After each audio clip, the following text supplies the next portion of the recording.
भारतीय साहित्य मंच के अपने कवि को पहचानो कार्यक्रम के अंतर्गत आज हम बात कर रहे हैं आदरणीय पुष्पलता जोशी जी, पुष्पांजलि जी से। पिछले कार्यक्रम में हमने विस्तार से उनके जीवन परिचय के बारे में जाना, उनके जीवन से संबंधित बहुत सारी बातें आज उन्होंने हमें बताई। और अब बारी है उनके साहित्यिक जीवन की यात्रा के बारे में जानने की। आइए उनसे जानते हैं कि कैसे कैसे उनका साहित्यिक जीवन आरंभ हुआ और किस प्रकार से वे आगे बढ़ी, क्या क्या उनको पुरस्कार मिले, क्या क्या उनकी उपलब्धियां रहीं, और कितनी पुस्तकें वो अपनी अब तक प्रकाशित करा चुकी हैं, और कितने उनको सम्मान मिले हैं, कितनी गोष्ठियां तो उनकी बहुत सारी हो गई होंगी। तो ये सारी बातें आज हम उनसे जानते हैं। तो स्वागत है आदरणीय जी आपका। जी, बहुत धन्यवाद आपका फिर से। आदरणीय आभार। सुषमा जी का भी स्वागत है। पहले तो जी। हाँ, नमस्कार नमस्कार। पटल पर जुड़े हुए जितने भी सम्मानीय विद्वज्जन हैं, सबका अभिनंदन है और सबका आभार भी प्रकट करती हूँ। सबका समय कीमती है, इतना हम जानते हैं, लेकिन फिर भी आप आए, हृदय से आभार है। तो माँ, जहाँ तक साहित्य की बात चल रही है, काव्य की बात चलती है, तो माँ को प्रणाम करती हूँ। जय माँ।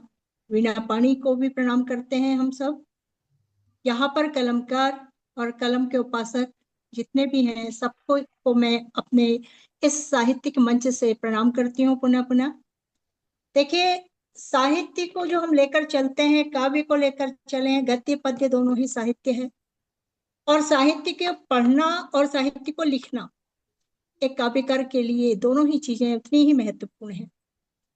तो जहां तक हम कहते हैं, क्योंकि सौभाग्य ये रहा कि साहित्य विषय में रुचि थी, अभिरुचि थी, तो मैंने हिंदी साहित्य और विषय के रूप में संस्कृत साहित्य भी पढ़ा है। उसी से कुछ प्रेरित होकर, और कुछ घर में, जैसा मैंने कहा, भले ही पिता का साया बचपन में हमारे सिर से ऊपर नहीं रहा, छत्र छाया नहीं रही, लेकिन जो लगाव में उनका भी साहित्य के प्रति लगाव था, उनकी रचनाएं थी, वो लिखते थे। हो सकता है वही कुछ हमारे भाई बहनों में भी आया है, थोड़ा कलम चली है। और मुझे इसका आभास तब हुआ कि असली बात, सबसे पहले जो शुरुआत इसकी हुई है, कि मैं पढ़ती थी जब 9th क्लास में आई। उससे पहले तो मन में भाव भी आए, कभी ऐसा सोचा ही नहीं कि कुछ लिख सकते हैं। 9th क्लास में आने के बाद कभी कभी मन में कुछ कुछ बातें आती थी, जो 4 लाइन में लिख दी, 2 लाइनों में लिख दी, पेपर को गोल किया और फेंका, और कभी रफ में पड़ी रही, ऐसा करते थे। और धीरे धीरे कभी लंबी लंबी रचनाएं भी लिखने लगी थी। तो मैंने अपनी रफ कॉपियों में वो लिखी थी कुछ कुछ, जो अलग रखती थी, किसी को दिखाती नहीं थी। तो एक बार ऐसे ही घर में सौभाग्य से कोई कवि महोदय आए, जिनका नाम था बंसीधर। वो चौपड़ नाम की उपनाम से लिखते हैं, अभी भी हैं वो, बल्कि उनकी धर्मपत्नी भी कवित्री हैं। तो बचपन में वो हमारे भाई के मित्र हुआ करते थे। उन्होंने रफ कॉपी में ये कुछ रचनाएं पढ़ी, मैं काम भी कुछ कर रही थी, देखा तो कहने लगे, ये किसने लिखा है, ये क्या है? मैंने कहा कुछ नहीं है, कुछ हम तो सोचते थे मजाक बनेगी, तो उसको छुपा रही थी। लेकिन उन्होंने कहा नहीं, इसको पढ़ाओ क्या है। तो पढ़ने के बाद कहने लगे, रचनाएं बनी हैं, ये अच्छी हैं, कविता लिख रही हो तो तुम लिखो, छुपाओ नहीं, और लाओ इसे साफ उतार कर मुझे कुछ पेजों में दो। तो मैंने 5-6 पेजों में उतार कर कुछ रचनाएं उन्हें दी। और उन्होंने, जब मैंने देखा, 1 हफ्ते में मेरी एक रचना आई थी, और 1 हफ्ते के बाद फिर एक रचना आई थी, विश्व मानव पेपर चलता था, उसमें छपी थी। और जो प्रथम रचना थी, उस रचना के बाद में प्रशंसकों के भी पत्र आए थे मेरे पास। उसमें एक बरेली से, जगतपुरा का नाम अभी भी याद है मुझे, पोस्टकार्ड चलते थे, वो पोस्टकार्ड आया मेरे पास, तो कुछ हौसला बढ़ा कि शायद कुछ बन पड़ रहा है, अपने से कलम चलाई। तो बल्कि उसकी कुछ पंक्तियां थी, दीप कितने ही जलाए किंतु मन का दीप बुझता जल न पाया, ऐसे ही प्रारंभ हुआ था। हो सकता है आशा निराशा कहीं दुख के भाव में ही कविता मेरी प्रारंभ हुई थी। जी। और फिर धीरे धीरे लिखने लगी। और जब मेरे को लगा कि अब तो छपती हैं, फिर थोड़ा थोड़ा मैंने, कभी कादम्बिनी में भी गई, उन दोनों धर्मयुग चलता था, और कुछ कुछ कहीं कहीं छपी थी मेरी। लेकिन ज्यादा तो फिर पत्र पत्रिकाओं में, पत्रों में गई और लिखी, रखी, सहेजी। डायरियों तक सीमित था, कुछ धुंधली पड़ गई और कुछ मेरी तो पहले फाड़ फूड़ के फेंकी। लेकिन फिर उसके बाद जो मेरे पास कुछ संग्रह हुआ, तो कुछ नई कविताएं कविताएं कुछ गीत बन पड़े, फिर बाद बाद में कुछ छंद रचना भी करी। तो इस तरह मैं आपको दिखाना चाहूंगी। लेकिन शुरुआत मेरी पहले, काव्य से भी पहले, जो पुस्तक के रूप में हुई, वह तो कविता का प्रारंभ पहले। लेकिन जो गद्य के रूप में मैंने लिखना जो पुस्तक बनाई, वो पहले गद्य की बनाई। क्योंकि कोई एनजीओ जीवन ज्योति भी मैं चलाती थी, उसमें पर्यावरण से रिलेटेड हम काम कर रहे थे, सारे विद्यालयों में हम गए थे। तो मैंने उस समय काफी काम किया था। तो मैंने अपने उस समय पर्यावरण को लेकर ही पुस्तक निकाली थी। तो जबकि ये 2002 की बात है, मैं दिखाना चाहूंगी, ये ब्लैक एंड व्हाइट हुआ करता था, इसमें उल्टा दिख रहा होगा आपको। जी जी जी। तो पर्यावरण से हम कितने सुरक्षित, ये 2002 की पुस्तक है। प्रिंटिंग भी ऐसी होती थी उस समय, ज्यादा जी। एडवांस टेक्निक नहीं था। तो 2000 से लिख रही थी, तो वाह। 2002 की है ये, ब्लैक एंड व्हाइट उस समय हुआ करती क्या थी। नाम है? पर्यावरण तो बाद में पर्यावरण से हम कितने सुरक्षित। कितने सुरक्षित। तो वाह। इसका जो है, जी, इसका मैटर फिर मेरे पास, क्योंकि ये मैंने उस समय जल्दी में निकाली, उसके बाद फिर पर्यावरण की दशाएं बदलती गई। तो मैंने फिर उसका ही दूसरा, द्वितीय, पर्यावरण से हम कितने सुरक्षित, इसका द्वितीय संग्रह मैंने इधर निकाला 23 में, अच्छा। 2023 में। वाह। बचा हुआ मैटर और उसमें कुछ इसका द्वितीय संकलन निकाला मैंने, ये कि सॉरी, पर्यावरण से हम कितने सुरक्षित। बहुत ये सुंदर। गद्दी गद्दी की रचना, पुस्तक पहले बनी, जी। रचनाएं तो मैंने काव्य की थी। उसके बाद मैंने जो संग्रहित हुई थी रचनाएं, जो मुझे मिली, जो डायरियों में मिल चुकी थी, कुछ तो पूरी मिलती भी नहीं है, पेपरों में लिख के फेंकते थे। तो ये मेरा एक पुष्प पल्लव ग्रंथ आया। वाह। क्योंकि बहुत मुझे पुष्प नाम से भी और पुष्पों से लगाव होने के कारण मैंने इसको पुष्प पल्लव नाम दिया। पल्लव थोड़ा नाम बहुत दिया। पल्लवित होने लगी थी रचनाएं। वाह। तो इसमें मेरी 111 करीब रचनाएं हैं। और बहुत सबसे बड़ी बात यह है कि इस पुस्तक में मुझे जो यहाँ के द्वितीय कुलपति रहे कुमाऊं यूनिवर्सिटी के, जी। आरसी पंत जी, आरसी पंत जी ने इसमें भूमिका लिखी है। हाँ। और उन्होंने बहुत अच्छी जो भूमिका इसमें दी है। उस समय अस्वस्थ थे तो भी कांपते हाथों से उनका राइटिंग मेरे पास है। वाह। तो ये कुलपति बहुत महोदय सुंदर। जी ने इसमें अपना आशीर्वाद दिया मुझे। वाह। और ये उच्च शिक्षा निदेशक जी ने भी इसमें लिखा है, ये हमारे भाग्य से अभी हैं। वाह। और इनका क्या मोती वाला राइटिंग मेरे पास मूल कॉपियां पड़ी हैं। तो ये आशीर्वाद मिला। इस तरह मैंने ये पुस्तक निकाली थी 2016 में, 16। 16 में निकाली थी ये। बहुत सुंदर। मैडम के पुष्प, नाम की तो की बगिया महक रही है अलवानी में सर। पांडे जी, है? जी, है? जी। मैं कह रहा हूँ मैडम के नाम की तो पुष्प की बगिया महक रही है अलवानी में पूरे। अच्छा। नहीं, ऐसा कुछ नहीं। फिर मैंने वाह। ये जो वो तो है बता मेरी, ही रही हैं। जी जी। ये मैंने एक बाल कविता संग्रह लिखा, जी। एक और लिखा है। अभी नया एक सवेरा मेरी पुस्तक अभी उपलब्ध नहीं हो रही। जी, नया सवेरा आया चुनमुन है आया। ये, नहीं सॉरी, चुनमुन।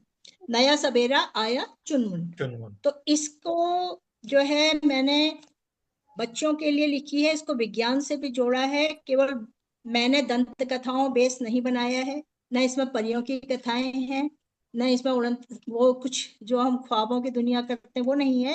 हम्म। उनको मैंने धरा से जोड़ा है, विज्ञान से जोड़ा है, शिक्षा दी है, संस्कार दिए हैं। तो वाह। इसमें कुछ कविताएं जो है मेरी, अभी इस पुस्तक को राष्ट्रीय पुरस्कार मिला है मेरे, वाह। बहुत। इसका मुझे पुरस्कार मिल चुका है। बधाई आ, बधाई हो। जी, धन्यवाद धन्यवाद। तो इसको मुझे पुरस्कृत हुई है ये उत्तर प्रदेश और बाल संस्थान के द्वारा, ये वाह। आ, अल्मोड़ा बाल संस्थान के द्वारा। बहुत तो सुंदर। ये कुछ उपलब्धि रही। हाँ, साथ ही फिर मैंने काव्य कविताएं अभी भी बहुत हैं। लेकिन क्या, जब हम ये छापते हैं उसके बाद कुछ कुछ लाइब्रेरियों में गई हैं, किसी किसी ने 20 ली, किसी ने 15 ली। लेकिन अभी मेरे पास बल्क में और किताबें काफी हैं, क्योंकि मैंने एक साथ किताबें ज्यादा छपाई। अच्छा। तो इन किताबों के लिए अब मैं ये सोच रही हूँ कि कहीं स्थान मिले और भागा दौड़ी करके किताबें बच्चे जिनके लिए लिखी है उन तक पहुंचनी चाहिए। बहुत अभी सुंदर। यहाँ यूनिवर्सल स्कूल है, उन्होंने 20 पुष्प उपवन, 20 पुष्प पल्लव, 20 नया सवेरा चुनमुन और पर्यावरण की मेरे से 20-20 ली हैं। 2-4 स्कूलों ने 5-5 उठाई हैं। तो मैं जा नहीं पा रही हूँ। जिनके लिए लिखा है उन तक ये साहित्य पहुंचना चाहिए। बिल्कुल। और इसलिए मन दुखी होता है कि अभी मेरे पास बहुत पड़ी हैं। तो वाह ये मैंने उसके बाद पुष्प उपवन निकाला। वाह। पल्लवित होने के बाद मैंने कहा थोड़े बहुत उपवन स्वरूप में हुआ है, छोटा बाग बना है, तो इसमें छंदबद्ध और छंद मुक्त सारी हैं। दोहा चौपाइयों से लेके नई नई विधाएं भी हैं। अभी वाह आपको थोड़ा बहुत डेमो दूंगी बाद में, अलग अलग विधा भी इसमें है। बहुत सुंदर, तो बहुत ये दुलार। मेरा आया फिर पुष्प उपवन। वाह। तो इस तरह थोड़ा बहुत करती रहती हूँ प्रयास। कुल मिला के अभी एक मेरे प्रकाशित होगी, अब कुमाऊनी में उसका काम चल रहा है। मुझे समस्या इस बात की आ रही है कि कुमाऊं में लिखनी लिपि मेरी उतनी कमजोर, थोड़ा कमजोर है, उतनी स्पष्ट नहीं हो पाती है कि मुझे अपने पे विश्वास नहीं होता है कि कुमाऊनी लिपि मैं सही कर पा रही हूँ या नहीं। उसके जी। लिए मुझे एक व्यक्ति चाहिए जो मेरी वो रचनाओं को एक बार सुधार करे। कि सुधार तो क्या, भाव तो मेरे हैं, बनी सही है रचना, लेकिन लिखने की शब्दों लिपि, का लिख कुमाऊनी शब्दों का शब्द, चयन चयन चाहिए। चयन, चयन तो है, शब्दों में अशुद्धियां तो नहीं है लिखने में, वो देखना है। तो उसके लिए मतलब मैं सोच रही हूँ। कुमाऊं भाषा का जानकार होना चाहिए, मतलब ये है आपका। बिल्कुल बिल्कुल। जी नहीं, भाव कुमाऊं के भाषा कुमाऊं साथ में भाषा का क्षेत्रीय जानकार। जी मैं ये रचनाएं कहना में। चाहूंगा कि जी कुमाऊं जी भाषा में भी बिल्कुल। हाँ क्षेत्रीय जी, हाँ भाषा जी। में बहुत अंतर है। बागेश्वर, अल्मोड़ा, हल्द्वानी या इधर पिथौरागढ़, हर क्षेत्र में अलग अलग भाषाओं का सम्मिलन है। तो शब्दों के हिसाब से जो जिस स्थान पर आप रह रही हैं, वहाँ के प्रतिनिधि शब्द अगर आ जाएंगे तो वो परिपूर्ण हो जाएगी अपने आप में। नहीं, मेरा ऐसे मानना तो तो मैं ये है। पर्वती, जी ऐसे तो पर्वतीय उत्थान मंच में हमेशा जाती हूँ, हमेशा रचनाएं पाठ होती जी हैं, जी लोग जी। बहुत पसंद करते हैं। किताब पुस्तक के रूप में देने की हिम्मत नहीं आ रही, कहीं अशुद्धियां हो गई तो लोग लिखने नहीं में। नहीं तब किसी नहीं, प्रोफेशनल से जो है ना करवाइए, हो जाएगा। पहाड़ी में भी ना अशुद्धियों का इसलिए ज्यादा अंतर नहीं पड़ेगा क्योंकि थोड़ी थोड़ी स्थानों पर अलग अलग स्थानों में जाकर के उसकी भाषा अलग अलग हो जाती है। इसलिए जो भी आप भाषा चुन रही हैं, चाहे उसमें कुछ शब्द हिंदी के भी हों, तो भी कोई दिक्कत नहीं है। तो बहुत कठिन भाषा बना देने से भी पाठकों की रुचि काव्य के ओके, प्रति अरुचि बन जाती है, रुचि अरुचि नहीं में बन रहती। जाती है। इसलिए आप जो हाँ कुमाऊं की सिंपल भाषा है उसमें लिखिए, और अपने मन से ये डर निकाल दीजिए कि इसमें कोई अशुद्धि रहेगी। जो भी हाँ आपके हाँ। मन के भाव बिल्कुल। हैं उनको लिख के वो तो प्रूफ प्रकाशित। रीडिंग करवाइए तो वो शुद्ध कर देंगे अपने आप ही। हाँ, बाकी कुछ यहाँ तो करने ये है कि नहीं। कोस कोस पे पानी बदले, 3 कोस पे बानी, बिल्कुल हर जगह बिल्कुल। बदल वाणी, जाती है। वाणी ये तो बदल जाती, खासियत सही है है। हिंदुस्तान की। बिल्कुल। जी सही बोल मैडम रहे एक हैं, बात, बिल्कुल। जी सर इसमें एक बात कि इसमें कोई व्याकरण तो ऐसा है नहीं। जो हमारी जो बोलचाल की भाषा है उसी हाँ, को हम अपने अपनी कोंकणी भाषा में बोल लेते हैं। बिल्कुल बिल्कुल। जी कोई नहीं नहीं व्याकरण मतलब बोलने, नहीं। बोलचाल की हर भाषा भाषा नहीं है ना, हर बोली तो जी भाषा है नहीं। जी तो हर जी बोली नहीं। में लिटरेचर उपलब्ध है भी या नहीं। जी हाँ हाँ डॉक्टर साहब क्या सही कह रहे हैं आप। जी। हम्म। बिल्कुल सही आपको है। व्याकरण नहीं समझना की जरूरी नहीं है। जो हम बोलते हैं वही इसको हम अपनी कोंकणी भाषा में तब्दील कर सकते हैं इसको। नहीं उसी को भाषा नहीं कहते हैं, बोली अलग होती है, भाषा अलग होती है, और उसमें साहित्यिक भाषा अलग होती है। हाँ जी। यही मेरा आशय है, मेरा आशय, हम्म। मेरा आशय यही कहने का है बस। नहीं, मेरा तात्पर्य ये है कि शब्द भी हैं, भाव भी हैं, लिखित रूप में अशुद्धि तो नहीं होगी, ये बात है। उसके लिए शुद्धिकरण करने वाला चाहिए। नहीं तो तो मैं ठीक है, आप निकालूंगी लिख जल्दी। डालिए, फिर प्रूफ रीडिंग के लिए प्रूफ रीडर को दीजिए, हाँ तो वो वही मैं, अपने आप जो ना आपकी भाषा के हिसाब से करेंगे। होता है ऐसा। हाँ हाँ, 2-4 लोगों से बात करी है, लेकिन सबके पास कोई कुछ बोलता है, कोई कुछ, थोड़ा सा ये लिपि में समय भी लोगों के पास कम है। तो जी हिंदी की तो हम खुद ही कर लेते हैं, उसकी जरूरत ही नहीं पड़ी जी जी। किसी से भी कराने की। नहीं कौन सी तो अब लिपि देखते है हैं। वहां की, आपके यहाँ की भाषा और ये भी लिपि कौन सी देवनागरी है? लिपि है देवनागरी उसकी, है। कुमाऊनी की भी देवनागरी नहीं देवनागरी लिपि तो लिपि। देवनागरी होगी, भाषा कौन सी है? कुमाऊं। भाषा भाषा कुमाऊनी। कुमाऊनी, है कुमाऊनी, कुमाऊनी भाषा। तो कुमाऊनी तो भाषा है। जी जी। हाँ कुमाऊनी है। तो भाषा है। डॉक्टर उसकी साहब कुमाऊनी डॉक्टर साहब ऐसा है ना, लिखी कुमाऊनी देवनागरी में ही जाती है। को देख, ऐसा पहाड़ी। है ना, कुमाऊनी भाषा में भी अगर आप अल्मोड़ा में रहते हैं तो उनकी भाषा अलग है। तो अलग, अगर आप हाँ बागेश्वर बिल्कुल में रहते हैं, उनकी भाषा अलग है, थोड़ा थोड़ा सही कह रहे हैं। फर्क है भाषा का। और तो अगर सर आप ये बोली जी जो है एक बोली। साहित्यिक भाषा है उसमें आप लिखिए। कुमाऊं जी की जो, निश्चित बात। मुझे लगा शिवानी जी क्या लिखती थी, वो तो हिंदी में लिखती थी, तो उनकी में कुमाऊनी की बात काफी होती थी, बहुत होते थे, बिल्कुल। और लिखती तो वो हिंदी में थी, पर कुमाऊं की थी हाँ, वो। शब्द आते हाँ थे। हाँ बिल्कुल बिल्कुल। चलिए ठीक है, बिल्कुल तो सही इस है। बारे में हम फिर कभी बातचीत सा- करेंगे, और अभी आगे बढ़ते हैं। हाँ, आगे और अपनी साहित्यिक यात्रा के बारे में बताएं। हाँ ये है कि साहित्यिक में जितना भी किया उस हिसाब से, क्योंकि घर गृहस्थी के अंदर रहकर कुछ करना और फिर बाहर जाने के अवसर कम प्राप्त हुए। काफी गई, फिर भी अब मैं जब मुक्त हुई हूँ, थोड़ा बच्चे बड़े हुए हैं, तो कई पुरस्कार भी प्राप्त हुए ही हैं। जितना किया लोगों ने, समाज ने उसको समझा, सम्मान भी दिया है। कई मंचों में जो है पुरस्कृत हुए हैं, जिसमें मुख्य रूप से मैं कहना चाहूंगी कि मेरी ये पुस्तक को नाजे लेखन पुरस्कार दिशा संस्था, अर्पणमाला संस्था ने भी दिया। ये वाली पुस्तक जो आई थी पुष्प पल्लव, जी। तो इसमें मुझे नाजे लेखन मिला पुरस्कार। और इसी मुझे 2 साल ब्रांड एम्बेसडर भी बनाया गया था उत्तराखंड का, काव्य के क्षेत्र में। हाँ, तो कुछ बहुत उपलब्धियां भी बहुत मुझे बढ़िया। मिली। बहुत बधाई। बधाई, साथ ही बहुत। साथ ही सम्मान की लिस्ट थोड़ा बड़ी ही हो गई है, तो वो जी। अपना अब इतना डिटेल बताना भी अच्छा नहीं लगता। इस पुस्तक के बारे में मैं कहना भूल गई कि इसमें जो पुरातत्ववेत्ता प्रथम पद्मश्री वाले यशोधर मटवाल जी का आशीर्वाद मिला है मुझे। वाह, बहुत बधाई। बहुत खुश हुए थे वो। तो इनका संग्रहालय है फुटानी बैंड में, यहीं जी। उन्होंने आशीर्वाद दिया है, और बहुत कुछ उन्होंने जो लिखा है, उनके ये उनकी राइटिंग है, ये वाह, उनके अपनी हैंड संग्रहालय का राइटिंग में लिख के उन्होंने। दिया उन्होंने, बहुत तो बहुत सुंदर। बड़ी हाँ तो कृपा मैंने हुई। बहुत जी। अच्छी राइटिंग। और ये बहुत पुरातत्ववेत्ता भी हैं, इतिहासकार हैं, चित्रकार हैं, बहुत बड़ा संग्रहालय है, देश विदेश से लोग आते हैं इनके पास। और वाह, इन्होंने मुझे समय दिया, और बहुत इतना स्नेह देते हैं कि ऐसे लोगों से मेरा जो आशीर्वाद मुझे मिला, वही मेरा सौभाग्य रहा है साहित्य के क्षेत्र में। और ये भी दूसरे जो सज्जन व्यक्ति आपको दिखाई दे रहे हैं, ये डॉक्टर बहादुर सिंह बिष्ट जी हैं, संयुक्त उच्च शिक्षा निदेशक उत्तराखंड।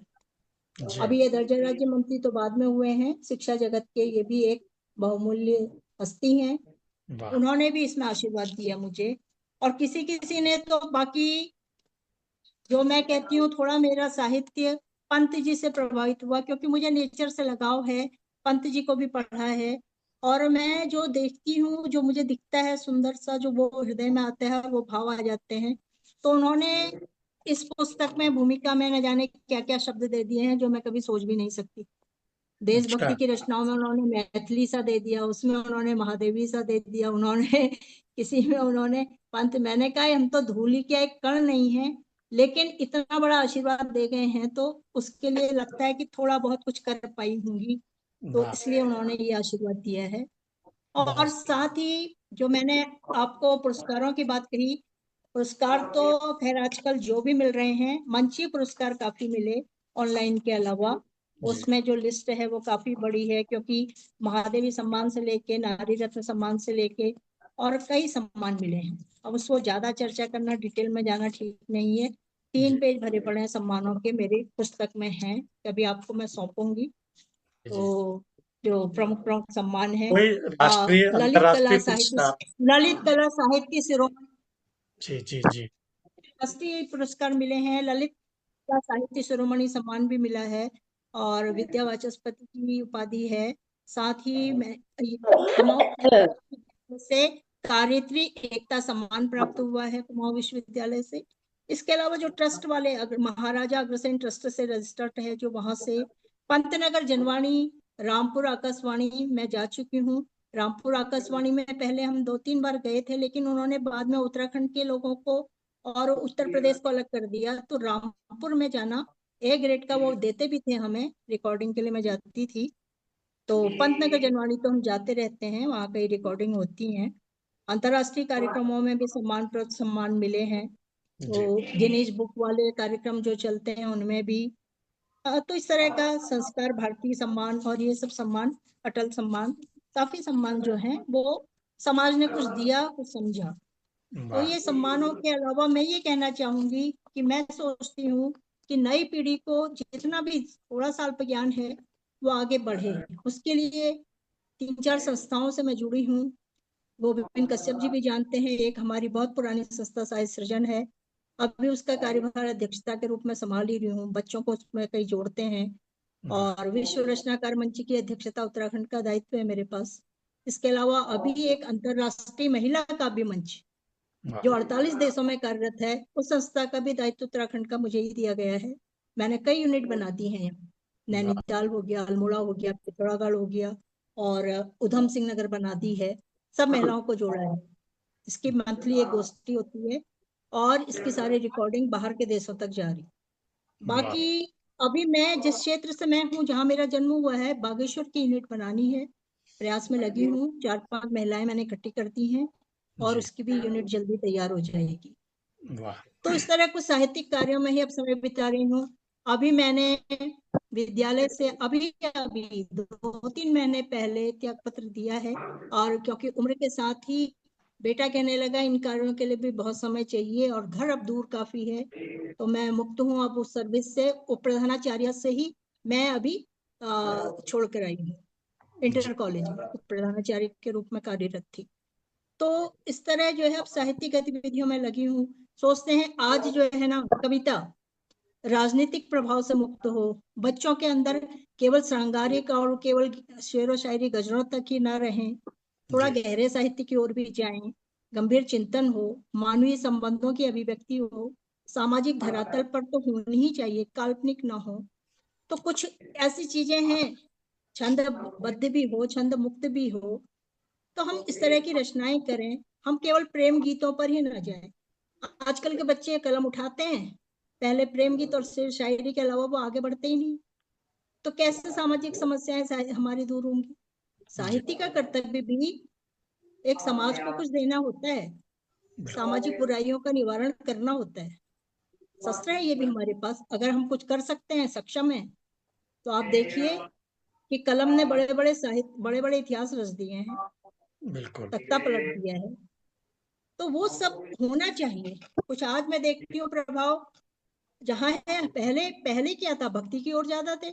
उनकी कलम वो, जैसे मीरा जी रम गई कृष्ण भक्ति में, सूरदास जी रम गए। आज वो जमाना नहीं है, आज तो बहुत समस्याएं हैं। कर रहे हैं कुछ कुछ कवि कर रहे हैं, लेकिन केवल हमें उसलिए नहीं लिखना है कि हमें मंची मिल जाएगा, हमें बड़ा लिफाफा मिल जाएगा। हमें आजकल तो आप देख रहे हैं कविताओं के नाम पे नौटंकी ज्यादा है, मंच पर पूरे कलाकार ज्यादा होते हैं, कलमकार कम होते बिल्कुल हैं। सही कहा। अदाएं होती हैं बिल्कुल। जी। कलमकार असली चाहिए, उनके भाव चाहिए, कुछ दें वो समाज को। तलवार बहुत से बड़ा पहले कलम ही तो काम करती है। जी। बहुत तलवार से पहले कलम तैयार करती है।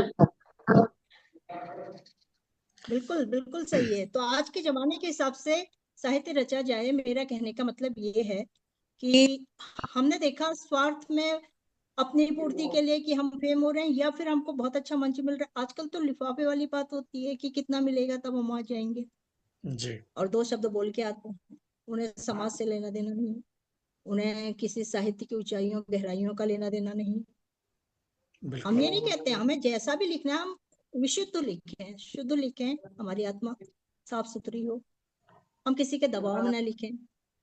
बहुत सुंदर। कोई कोई आजकल कुछ लोग चाहते हैं कि वो संस्था की जो संस्थापक संचालक है उनकी चरण वंदना करो, और वो गीत हमें नहीं गाने हैं। जी। जी। उच्चारण काल तो है नहीं, बिल्कुल। वो बहुत राजा सुंदर। प्रसन्न होगा और वो बड़ा पद दे देगा और बहुत वेतन देगा, है ना। तो ये वो मुगलों वाला राज्य भी नहीं है। बिल्कुल। तो बाकी तो मैं ही, आप लोग भी बताइए कुछ। मेरे मन में तो बहुत चीजें विचार हैं, मैं फिर मिलूंगी और हाँ, आपकी बात बातों भी से करूंगी। लग आप रहा है कुछ कि आपके पास बातें अधिक हैं और हमारे पास समय कम है। तो मैं आपसे ये पूछने वाला था कि आप समाज को क्या संदेश देना चाहते हैं, तो इस प्रश्न का उत्तर आपने पहले ही दे दिया है। तो मेरा एक और प्रश्न आपसे है कि ये साहित्य की इतनी लंबी यात्रा में और इतने प्रतिष्ठित पदों पे काम करने के बाद भी आपका कोई साहित्यिक गुरु रहा है कोई, या अपने आप ही आगे बढ़ी? जी, मैं तो साहित्यिक गुरु खुद ही सोचती हूँ कि कौन रहा होगा, हमारे खून में रगों में जो पैतृक आया है वही साहित्य के क्षेत्र में हमें ले गया है। बाकी जो मन में आया वो लिख दिया, जब कलम उठी तब लिख दिया। और आप यकीन नहीं मानेंगे, राह चलते चलते जो लिख दिए, मतलब स्कूटी रोकी, नीचे से गद्दी से निकाली डायरी, जो भाव आया लिखा, उसको पूरा कर लिया। अब ऐसे में किसको गुरु माने? वो भाव आते हैं, उमड़ते हैं, आधी रात में भी उठ के बैठ के कलम चल जाती है। मैं अभी एक कविता सुनाऊंगी जो रात की आधी रात में उसी के बारे में बोल दिया है। जी कई जी। बार अपने घर में डांट खाते हैं कि भूतों की तरह ये क्या हो रहा है, लाइटें जली पड़ी हैं 2:30 बजे। तो ये मुझे लगता है कि गुरु नहीं है, ये कुछ रगों में आया है, पैतृक या पैतृक। जो भी होगा। जी जी जी। वो बहुत कुछ नहीं, जो भी भाव आते हैं वो सिर्फ लिख देते हैं, और ऐसा कुछ बड़े साहित्यकार का भी नहीं है, लेकिन मन के भाव है। मत मन के भाव ही तो कविता में प्रस्फुटित होते हैं। जी, बाकी बिल्कुल। जी जी। बाकी सुनते हैं, सुनकर प्रेरणा मिलती है, अच्छा बुरा तो कान सुनते ही। हालांकि आपने ये सब। एक समय समाज को बहुत सुंदर संदेश दिया, फिर भी एक प्रतिष्ठित पद पर कार्य करके और एक उच्च साहित्य का निर्माण करके बड़ी सुंदर रचनाएं रच के आपने साहित्य को जो स्थान प्राप्त किया है उसके अनुसार आप समाज को क्या संदेश देना चाहती हैं?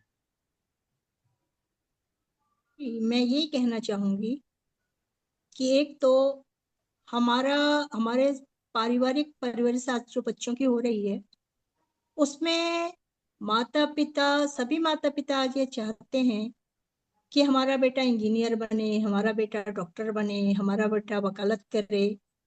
कोई ये नहीं कहता है कि हमारा बेटा अच्छा साहित्यकार बने, वाह।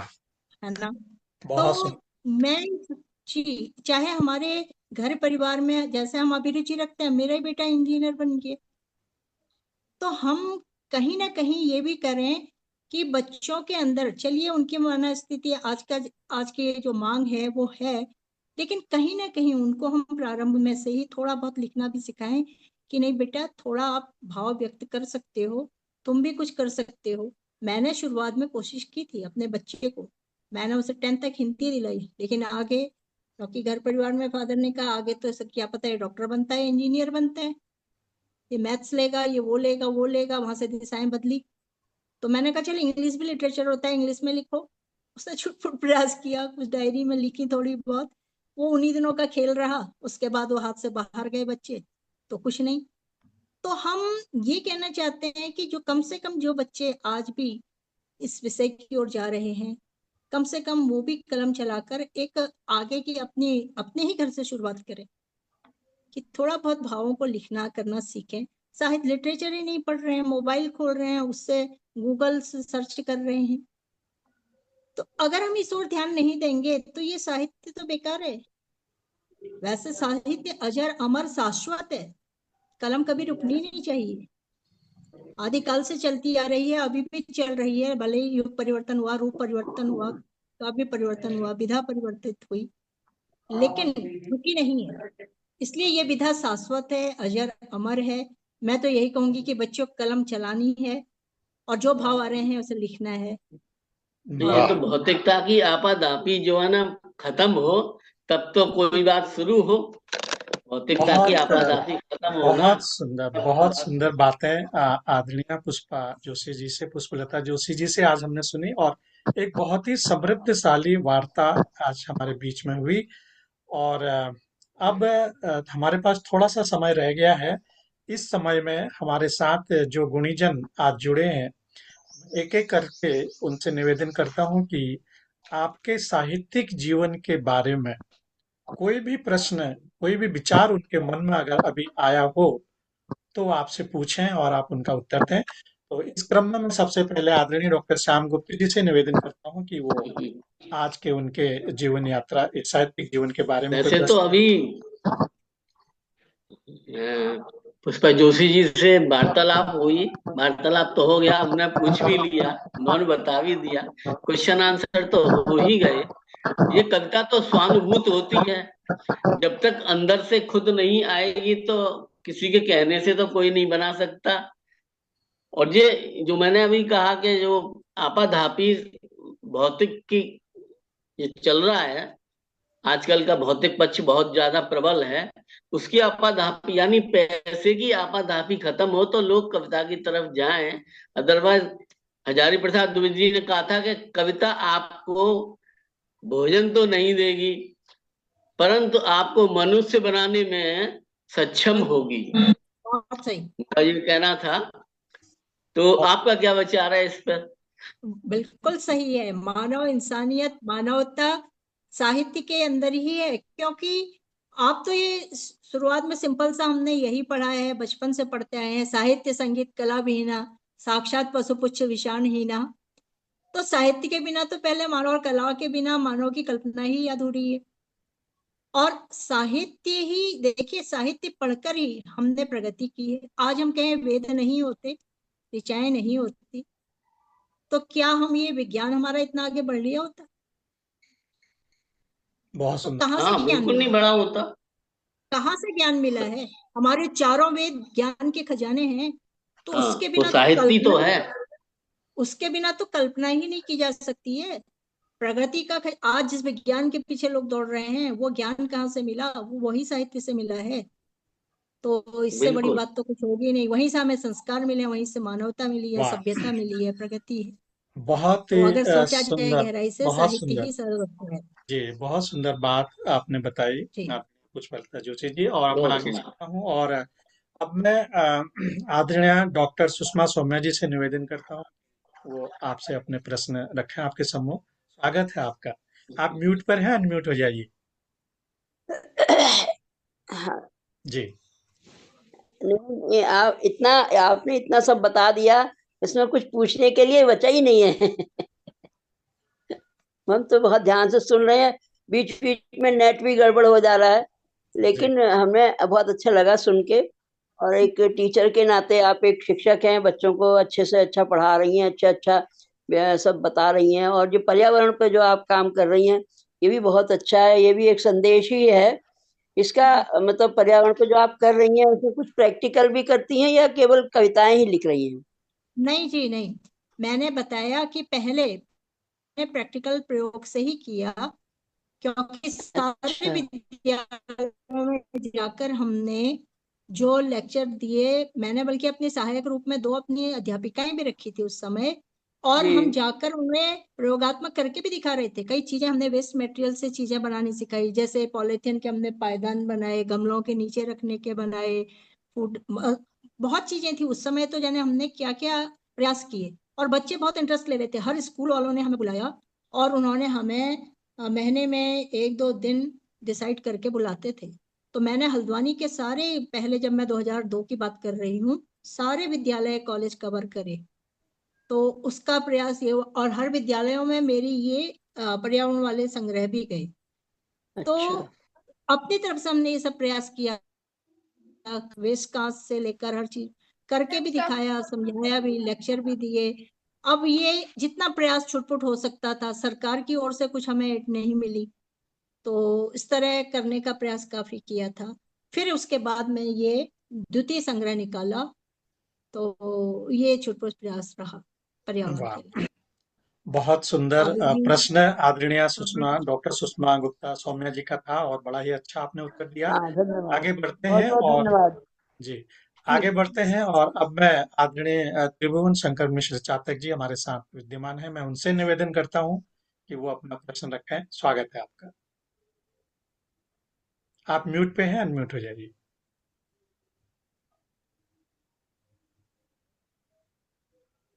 इनको अनम्यूट कर दो। पूछना है। जी। मैंने तो क्या सुनो, जितना तो पूछना कुछ था तो सब आप बता चुकी हैं, उसमें आपसे कुछ पूछना नहीं है। लेकिन अभी जो गुप्त जी ने पूछा कि समाज समाज के लिए कविता होती है, लिखा तो स्वांता सुखाया जाता है, लेकिन उसमें तो उक्ति भी है कि सहितम युक्तम सा साहित्यम, जो समाज के लिए हितकर हो वही साहित्य है। जी। लेकिन हम भी समाज का एक अंग हैं। मैंने कई लोगों को ऐसे देखा है जो बड़े नामधारी कवि हैं, मंचों से दहेज के विरोध में कविता पढ़ते हैं, और उनके लड़के की जब शादी होती है तो दहेज उनको 20 लाख की कार चाहिए, 50 लाख नगद चाहिए। तो ये जो दोहरा मापदंड है, ये कैसे दूर होगा? तो मैं ये जानना चाहता हूं, क्या आप जैसा समाज से चाहती हैं वैसा व्यक्तिगत रूप से पालन करती हैं? जी, ये हम लोगों की एक दुविधा बन जाती है। माना हम चाहते हैं कि जैसे हमारा पुत्र है, आज शादी हो रही है, अब दहेज लेना चाह रहे हैं, दहेज देना चाह रहे हैं। दोनों कंडीशन में कोई भी, हम लोग आंतरिक रूप से तो चाहते हैं कि यदि हमारा पुत्र है हम दहेज लें।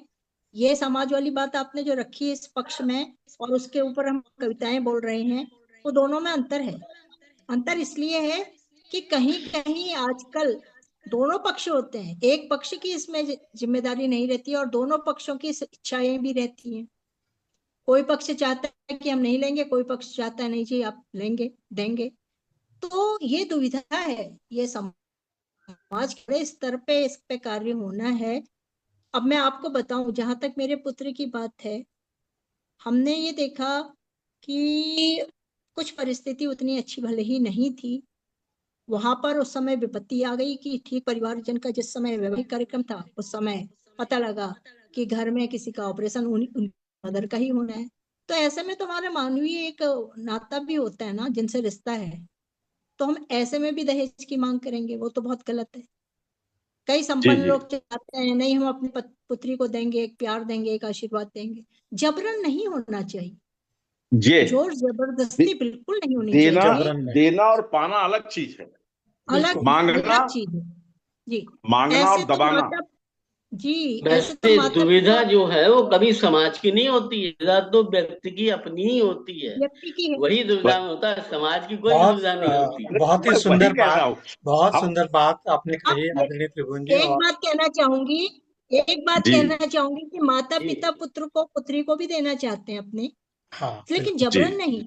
पिता के पास है ही नहीं, पिता की पॉकेट नहीं है, 20 की डिमांड कर रहे हैं, वो हमारे नहीं, पास समय वो बहुत नहीं। कम जी। है, हमारे पास समय तो वो बहुत तो कम बहुत है, गलत और है हम आगे बढ़ते हैं। और अब मैं जी। मदन पांडे जी से निवेदन करता हूं कि वो अपना प्रश्न रखें। आप म्यूट पे हैं, अनम्यूट हो जाइए और जल्दी से अपना प्रश्न रखिए। मैडम जी नमस्कार। बहुत अच्छा प्रयास हमारे संचालक महोदय जी ने, जिस श्रृंखला में जो कार्यक्रम चल रहा है, मैं इसी बात में विषय में बात करना चाहता हूँ कि जो हमारे इतने समृद्ध अच्छे और पुरस्कृत अच्छे बहुत मतलब बहुत ही इतने अच्छे अच्छे जो कवि हैं हमारे, जैसे आपने इतने इतने अच्छे रचनाएं और उसमें संकलन लिखे हैं, तो जो इतनी पूंजी हमारे जो कवियों की है, ये पूंजी कई बार क्या है अपने आप में दब कर रह जाती है, ये प्रतिभा दब कर रह जाती है। ये प्रतिभा कई बार क्या है लोगों को आगे बढ़ने का मिलने का मौका नहीं मिल पाता है। इस बारे में आप क्या कहना चाहेंगे कि हमारे जो ऐसे कवि हैं जो आज भी जो है जिनकी रचनाएं बाहर नहीं आ पाई हैं, और जो रचनाएं लिखी हैं तो वहीं दब कर रह गई हैं, तो आप इस विषय में क्या कहना चाहते हैं? जी, आपने भी ये बहुत सुंदर प्रश्न इसलिए किया